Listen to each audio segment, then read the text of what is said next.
स्वागत योग्य है। वे प्रधानमंत्री कहीं जाते हैं तो राज्य को स्वागत ही करना चाहिए। जाएंगे तो कुछ फायदा ही होगा राज्यों को, परंतु जो कुछ भी ऑपरेशन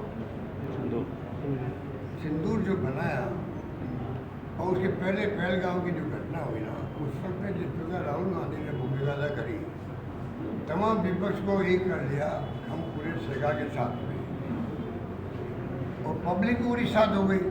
विपक्ष साथ है, पब्लिक भी साथ है।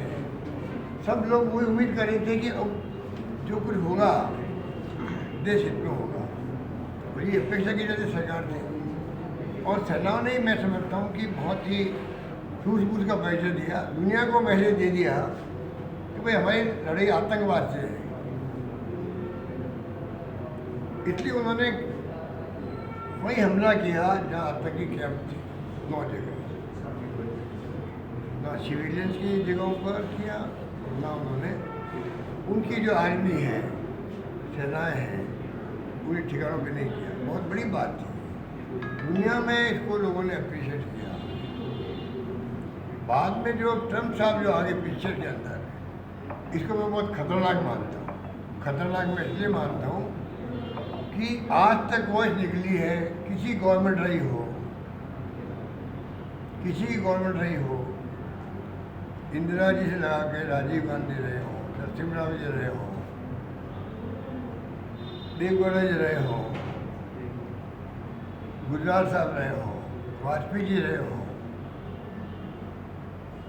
यूपी सिंह जी भी थे, कि हम तीसरे पक्ष को बर्दाश्त नहीं करते हैं। हम तो खाली सीधी बात करेंगे पाकिस्तान के साथ, तो कश्मीर मुद्दा हो या कोई मुद्दा हो। इतना क्लियर कट जनता के दिलो दिमाग में बात बैठी हुई है। हिंदुस्तान की सरकारें चाहे किसी पार्टी की हो, इस मामले में एकजुट है कि हम कश्मीर मुद्दे पर, यूएन भी पंचायत नहीं करेगा, हम खुद आपस में बात करें, जो फैसला करना होगा। तो आप बता दीजिए। उसके बाद में अचानक ट्वीट आना ट्रम्प साहब का, हमने तो सीज फायर करवा दिया है, कश्मीर वाला मामला मैं निपटा दूंगा। ये मिस्टर ट्रम्प कोई कम छोटी मोटी हस्ती नहीं है। वो दुनिया का सबसे ताकतवर मुल्क जो है, अमेरिका जिसका नाम है यूएस, उनका वो प्रेसिडेंट है, उनके कहने के मायने होते हैं। अब उन्होंने कह दिया है, वो पंचायत करने लगे कभी ज़बरदस्ती घुसने के लिए। आप क्या कहोगे? अभी इमीडिएटली जिससे ट्रम्प का मैसेज आया, ट्रम्प ट्वीट आया कि मैंने सीज फायर करवा दिए, उसी वक्त सरकार को आगे करना चाहिए कि ये ट्वीट जो सीज फायर हो रहा है वो हमारे पाकिस्तान के बीच की बातचीत है। सलाह किसी से ले सकते हैं, यूएस से भी ले सकते हैं, परंतु ये जो सीज फायर होगा 5 बजे, वो हम आपस में बातचीत कर रहे हैं। हालांकि ये बातचीत मैंने दिल्ली में कही है कि पहले पब्लिक के डोमेन में आना चाहिए था भाई कि हिंदुस्तान पाकिस्तान के बीच बात चल रही है, तो किसी ढंग से आपस में आगे नहीं बढ़े सेनाएं और सीज फायर हो जाए। ये बातचीत चल रही है। ये हिंदुस्तान पाकिस्तान दुनिया के मुल्कों के अंदर ये मैसेज होना चाहिए था कि हो सकता कभी भी कोई फैसला हो जाए, इधर पे सीज फायर होगा या नहीं होगा। उसके बाद में सीज फायर होता, उसका अलग ही मैसेज आता। या चूक की सरकार ने कोई भी चुप्पी साध रखी है। ट्रम्प चाहे बोले सीज फायर के बारे में, कश्मीर के बारे में, या ट्रेड के बारे में कि व्यापार जो है वो तभी होगा तब सीज फायर होगा। मतलब पूरा श्रेय सीज फायर लेने के लिए आपने तमाशा किया है ट्रम्प साहब ने, मिस्टर ट्रम्प ने, कि पूरे देश में बहुत भारी रिएक्शन है, पब्लिक के अंदर भी, गाँव के अंदर भी, और ये सरकार समझ नहीं पा रही है।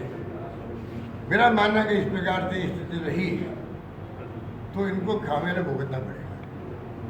अभी डैमेज कंट्रोल करने के लिए तिरंगा यात्रा निकाल रहे हैं। पर भाई आपने कौन सी क्या कहना चाहते हो?